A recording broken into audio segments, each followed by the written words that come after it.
오늘 우리가 정면으로 마주해 볼 주제는 바로 환율입니다.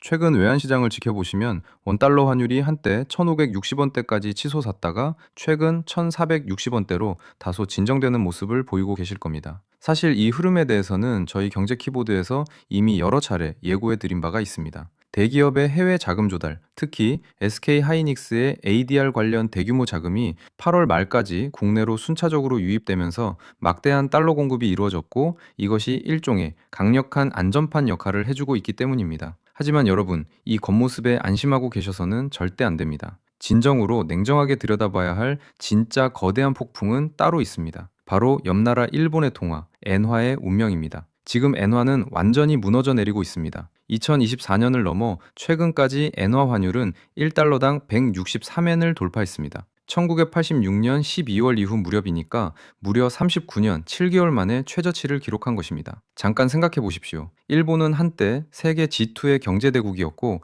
엔화는 당당한 국제 기축통화 중 하나입니다. 그런데 그런 강력한 통화가 이토록 속절없이 무너져 내리며 40년 가까운 세월 속에서 최악의 성적표를 받아들고 있습니다. 이 현상이 도대체 왜 벌어지고 있는지 그 뼈아픈 원인을 정확하게 파헤쳐야만 우리 한국 원화의 미래와 다가올 위기를 정확히 예측하고 대비할 수 있습니다. 지금부터 엔화가 걸어온 파멸의 역사와 한국 경제가 직면한 뼈아픈 평행 이론을 심층적으로 분석해 드리겠습니다.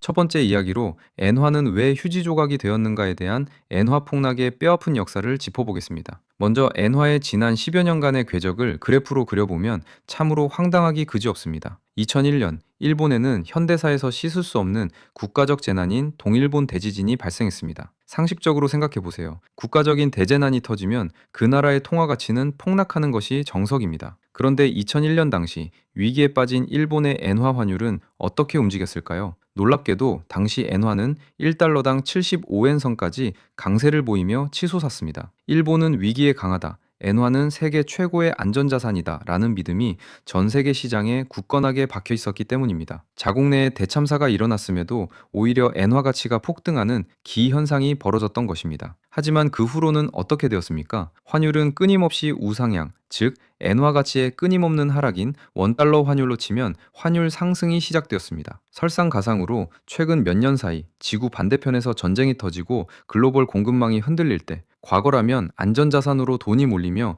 엔화가 강세를 보여야 했음에도 불구하고 오히려 엔화 가치가 속절없이 떨어지는 황당한 일이 벌어졌습니다. 남의 나라 전쟁에 엔화가 얻어맞고 가치가 반토막 이하로 나앉은 것입니다. 엔화의 역사 속에서 이보다 더한 치욕과 모욕은 없었을 것입니다. 물론 일본 정부가 이 상황을 손 놓고 구경만 한 것은 아닙니다. 일본 당국은 지속적으로 외환 시장에 개입해 엔화 가치를 떠받치려 안간힘을 썼습니다. 2020년에는 약 1,100조엔에 달하는 천문학적인 돈을 투입해 방어에 나섰으나 150엔 선이 뚫렸습니다. 당시 32년 만에 최고치 환율을 기록했죠. 2024년에는 환율이 더 치솟자 무려 15조엔, 우리 환산 약 145조 원이라는 막대한 혈세를 쏟아부었습니다. 하지만 결과는 161엔 돌파, 37년 만에 최고치 경신이었습니다. 최근 상반기에는 이미 11조엔, 약 110조 원에 가까운 자금을 투입해 온갖 노력을 다했음에도 불구하고 결국 39년 만에 최악의 수치인 163엔을 넘어섰습니다. 상황이 이 지경에 이르자 일본 중앙은행은 31년만 처음으로 금리를 1%대로 인상하는 초강수를 주었습니다. 하지만 금리를 올렸음에도 불구하고 엔화 환율은 계속해서 올라갔습니다. 금리를 올렸는데도 통화 가치가 떨어지는, 경제 교과서로는 설명하기 힘든 기괴한 현상이 지금 일본에서 벌어지고 있는 것입니다. 엔화가 문자 그대로 휴지 조각이 되어가고 있다는 경고가 나오는 이유입니다. 이를 한국의 상황으로 대입해서 체감해 볼까요? 만약 대한민국 원화 환율이 1달러당 1,500원에서 갑자기 3,300원으로 뛰어올랐다고 상상해 보십시오. 여러분이라면 해외여행을 꿈이나 꿀 수 있겠습니까? 요즘 일본인들이 해외여행을 포기하고 국내로만 도는 이유가 바로 여기에 있습니다. 엔화 가치가 반토막이 나다 못해 실질 구매력이 곤두박질 쳤기 때문입니다. 심지어 실질 신원율 통계를 확인해보면 현재 엔화의 파워는 신흥국 경제위기의 대명사로 불렸던 티르키예의 니라화보다도 약해진 상태입니다. 두 번째 이야기로 일본 경제에 덧친 마이너스 실질금리와 부채의 악순환을 살펴보겠습니다. 경제학의 기본 원리에 따르면 중앙은행이 금리를 올리면 그 나라의 통화 가치는 상승해야 합니다. 한국은행이 금리를 올리면 원화 가치가 방어되는 것과 같은 이치지요. 그런데 일본 중앙은행이 1.0%로 금리를 올렸음에도 엔화가 추락한 결정적 원인은 어디에 있을까요? 바로 진짜 물가와 정부의 재정 조작에 있습니다. 일본 정부가 공식적으로 발표하는 소비자 물가 상승률은 1.5%에서 1.7% 수준입니다. 하지만 수많은 독립 경제학자들이 이를 정밀 연구한 결과 이는 다카이치 정권 등 역대 정권이 보조금을 살포해 억지로 낮춰놓은 착시 현상에 불과하다는 결론이 도출되었습니다. 정부가 재정 지출을 무식하게 쏟아부어 휘발유 가격을 깎아주고 전기와 가스 요금을 강제로 보조해주니 통계상 에너지 물가가 마이너스로 찍힌 것입니다. 이 억지 보조금 효과를 싹 빼고 계산한 일본의 실제 물가 상승률은 무려 2.8%에 달합니다. 여기서 엄청난 구조적 모순이 발생합니다. 일본의 기준금리는 1.0%인데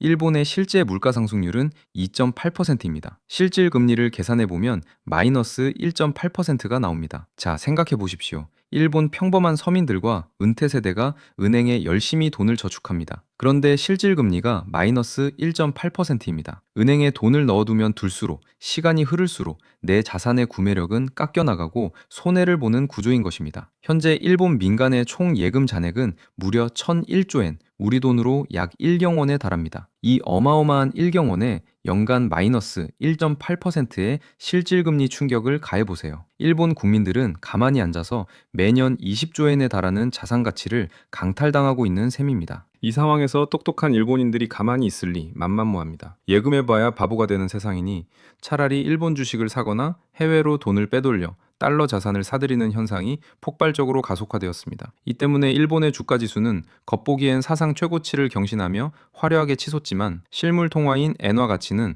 끝없이 추락하는 기괴한 양극화 현상이 고착화된 것입니다. 은행에 돈을 묻어두는 사람들을 완전히 바보로 만들어버린 정책의 부작용입니다. 그렇다면 일본이 이 문제를 해결하기 위해 기준금리를 3%나 그 이상으로 왕창 올리면 되지 않을까요? 만약 물가 상승률이 2.8%이니 금리를 3%로나 올리면 실질금리가 소폭 플러스로 돌아섭니다. 그러면 자금이 해외로 빠져나가는 것을 막을 수 있겠죠. 하지만 일본은 지금 3%까지 금리를 올릴 수 없는 치명적인 약점을 안고 있습니다. 바로 국가부채입니다. 현재 일본의 GDP 대비 국가부채 비율은 무려 230%를 넘어섭니다. 전 세계 선진국 중 이 정도로 빚이 많은 나라는 찾아보기 힘들 정도로 독보적인 세계 1위 수준입니다. 이 거대한 부채를 짊어진 나라가 갑자기 기준금리를 3%로 올려버리면 무슨 일이 벌어질까요? 국가부채에 대한 이자 비용이 눈덩이처럼 불어나기 시작합니다. 그 늘어난 이자를 감당하기 위해 일본 정부는 국채를 더 많이 찍어내야 합니다. 하지만 시장에서 그 방대한 국채를 사줄 사람이 없다면 결국 중앙은행이 돈을 찍어내어 국채를 억지로 사들여야 하고 이는 곧 시장에 엔화를 무한정 풀어버리는 결과로 이어져 엔화 가치는 더더욱 나락으로 떨어지게 됩니다. 경제학계의 거장인 토머스 사전트나 왈라스 등이 주창한 물가재정 이론의 정확한 정답이 바로 이것입니다. 정상적인 국가라면 금리를 인상할 때 통화 매력도가 올라가지만 부채가 눈덩이처럼 불어난 나라에서 금리를 올리면 오히려 이자를 갚기 위해 국채를 더 찍어야 하므로 극심한 재정 위험 신호가 발동하게 됩니다. 일본은 이미 정상적인 통화 정책을 쓸 수 없는 체질이 되어버린 것입니다. 세 번째 이야기로 아베노믹스의 유령과 일본판 트러스 쇼크를 짚어보겠습니다. 상황이 이 지경인데도 일본 정치권은 정신을 차리지 못했습니다. 2026년 상반기 일본 정부는 장기 경제와 재정 목표를 다루는 청사진인 혼내부토 개정안을 발표하면서 충격적인 조치를 단행했습니다. 바로 재정 건전화라는 핵심 조항을 삭제해버린 것입니다. 이는 곧 앞으로 빚 따위는 신경 쓰지 않고 돈을 펑펑 쓰겠다라고 전 세계에 선언한 것과 다름없었습니다. 이 발표 직후 일본 채권 시장은 발칵 뒤집혔습니다. 일본 정부가 이제 아예 빚을 갚을 의지조차 없구나라고 판단한 시장 투자자들이 일본 국채를 내다 팔기 시작했고 10년물 국채 금리가 2.8%를 돌파하며 1997년 이후 최고치로 폭등했습니다. 로이터 통신을 비롯한 글로벌 주요 언론들은 이를 두고 일본판 트러스 쇼크라고 신랄하게 비판했습니다. 과거 영국 리즈 트러스 총리가 취임하자마자 대규모 감세와 재정 확대 정책을 발표했다가 영국 국채금리가 폭등하고 금융시장이 마비되며 최단명 총리로 쫓겨났던 그 악몽의 사태가 일본에서 재현되고 있다는 경고였습니다. 현재 일본의 국가부채 총액은 무려 1,300조엔, 우리 돈으로 약 1경 2천조 원에 달합니다. 과거에는 이 막대한 빚을 일본 국민들이 사주는 국채로 버텨낼 수 있었습니다. 일본인들은 저축률이 15%를 넘나드는 세계 최고의 저축대국이었고 자국 국채를 가장 안전한 자산으로 여겼으니까요. 하지만 세월이 흘러 일본 사회는 결정적인 변곡점을 맞이합니다. 바로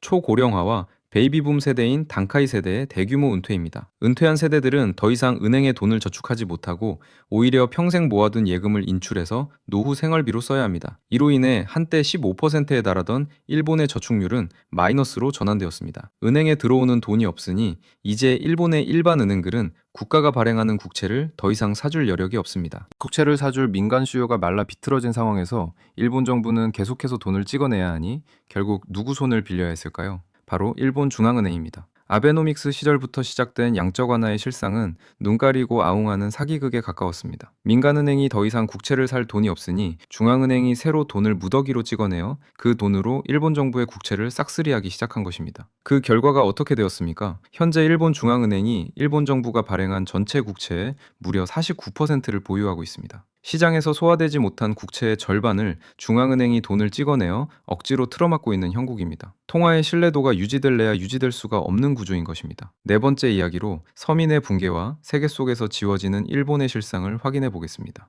이러한 무리한 금융 억압과 돈 찍어내기의 대가는 고스란히 일본의 평범한 서민들과 중산층이 치르고 있습니다. 먼저 30년 동안 뒷걸음질 친 월급 문제입니다. 1996년을 100으로 놓았을 때 미국의 실질 임금은 2.3배 이상 뛰었고 유럽 주요국들도 1.배 성장했습니다. 하지만 일본의 실질 임금 지수는 정확히 30년 전과 똑같은 96에 머물러 있습니다. 지난 30년 동안 물가는 오르고 엔화 가치는 떨어졌는데 월급만 그대로이거나 오히려 줄어든 것입니다. 일본을 여행 다녀온 이들이 20년 전이나 지금이나 일본은 똑같다고 말하는 이유가 바로 여기에 있습니다. 다음은 추락한 경제 위상입니다. 1995년만 해도 전 세계 경제에서 일본이 차지하는 비중은 무려 17.5%에 달했습니다. 거대한 경제대국이었죠. 하지만 현재 일본의 비중은 4%, 즉 세계 경제의 25분의 1 수준으로 쪼그라들었습니다. 마지막으로 1인당 GDP의 추락과 도산기업 폭증입니다. 엔화 가치가 폭락하면서 달러로 환산한 일본의 1인당 GDP는 34,000달러 선까지 밀려났고